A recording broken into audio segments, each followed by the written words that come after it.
13,000 feet की ऊंचाई पर एक टनल दुनिया में कह रहे हैं कि ये सबसे ऊंचा बाइलेन टनल होगा। बिल्कुल, इतना लंबा बाइलेन टनल इस ऊंचाई पे दुनिया में कहीं पे भी नहीं है।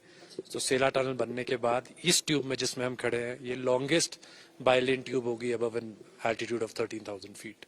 बहुत पहले यहाँ का काम शुरू नहीं किया था, 2019 में ही शुरू हुआ, बीच में कोविड आ गया। कितना काम अभी हो चुका है, किन चैलेंजेस को पार करते हुए? हम ऑलमोस्ट 80% काम कर चुके हैं। हमारा जो मेन काम है, हमारे एक्सकवेशन ऑफ टनल्स कंप्लीट हो चुके हैं। 70% इसकी फाइनल कंक्रीट लाइनिंग जैसे आप देख रहे हो चुका है।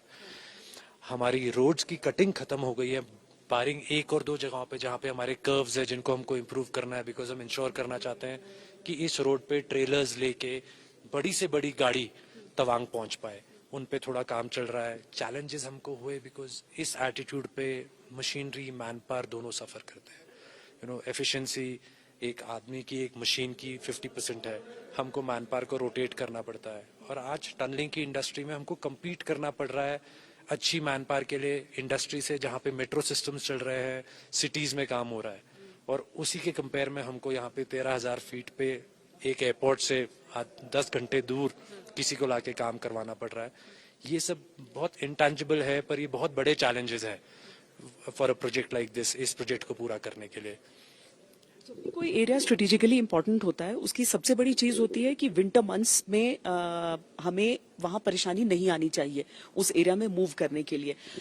मैं आई थिंक गलत नहीं होगा ये कहना कि जरूरत तो 62 के बाद से ही पता चल गई थी यहाँ की, लेकिन बहुत टाइम लगा। पर अब हम कह सकते हैं कि नॉर्थ ईस्ट में बीआरओ जिस तरह के काम कर रहा है और अरुणाचल में जिस तरह के प्रोजेक्ट्स आप लोग देख रहे हैं इस समय, हम अब समय के साथ चल रहे हैं। इसमें कोई डाउट नहीं है कि पिछले कुछ सालों में हम समय के साथ चल रहे हैं। बीआरओ का बहुत काम चल रहा है। इनफैक्ट करंटली भी जो हमारे डीजीबीआर है वो इतना ध्यान देते हैं यहाँ के सारे ऐसे पिवटल प्रोजेक्ट्स को, चाहे वो सेला हो या नेचीपू टनल हो, हमारी रोड्स हो जो बन रही हैं तवांग को पास लाने के लिए। आज सेला टनल की वजह से हमारा सेला पास के ऊपर जो हमको स्नो क्लियरेंस करना पड़ता था वो करने की जरूरत नहीं पड़ेगी। तवांग ट्रूली पास आएगा, जल्दी हम तवांग पहुंच पाएंगे, विंटर्स में भी पहुंच पाएंगे। आगे जो फौज है उनका सामान पहुंचाने के लिए, इंडक्शन के लिए, डी इंडक्शन के लिए, ये डेफिनेटली एक गेम चेंजर होगा। मतलब जो बर्फ पड़ेगी उसको बाईपास कर पाएंगे हम पूरी तरीके से, मतलब उसे रोज आना वो क्लियर करने का वो हर्क्यूलियन टास्क नहीं कर। एब्सोल्युटली, हमारा बहुत एफर्ट बचेगा उसमें। और हमारी अलाइनमेंट भी इस तरह चुनी गई है जिसपे ज्यादा बर्फ नहीं पड़ेगी। वैसे भी ये डबल लेन रोड होगी, किसी भी हालत में हम इसको पूरे टाइम पे थ्रू रखेंगे। स्नो क्लियरेंस का एफर्ट का रिक्वायरमेंट भी कम होगा और करना जो भी होगा थोड़ा बहुत वो बहुत आसान भी होगा। किलोमीटर बचेंगे तो यानी कि ईंधन की भी बचत है, वो भी एक बहुत बड़ी बचत। बिल्कुल, इस टाइप के प्रोजेक्ट हमको कोई डाउट नहीं होना चाहिए कि 8 से 10 साल के अंदर अंदर ही अपने आप के लिए खुद ही पे कर देंगे। क्योंकि हम जो चढ़ाई चढ़ते थे सेला की और फिर उतरते थे, वो उसकी जरूरत नहीं पड़ेगी। बहुत ज्यादा फ्यूल सेविंग होगी, टाइम बचेगा। ये सबको मद्देनजर रखते हुए वी हैव टू रियलाइज कि इस सब का जो रेट ऑफ रिटर्न है वो बहुत फास्ट है।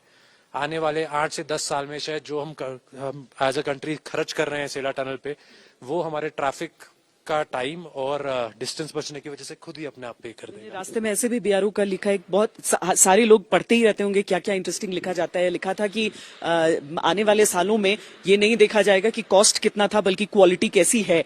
तो इन चीजों को देखते हुए आगे बढ़ते हैं। लेकिन अगर मैं इसकी ब्रॉडली मैं इसके 2-3 फायदे सामान्य लोगों के लिए समझना चाहूं कि कितने किलोमीटर कम हो रहे हैं, कितना समय कम हो रहा है इसके साथ।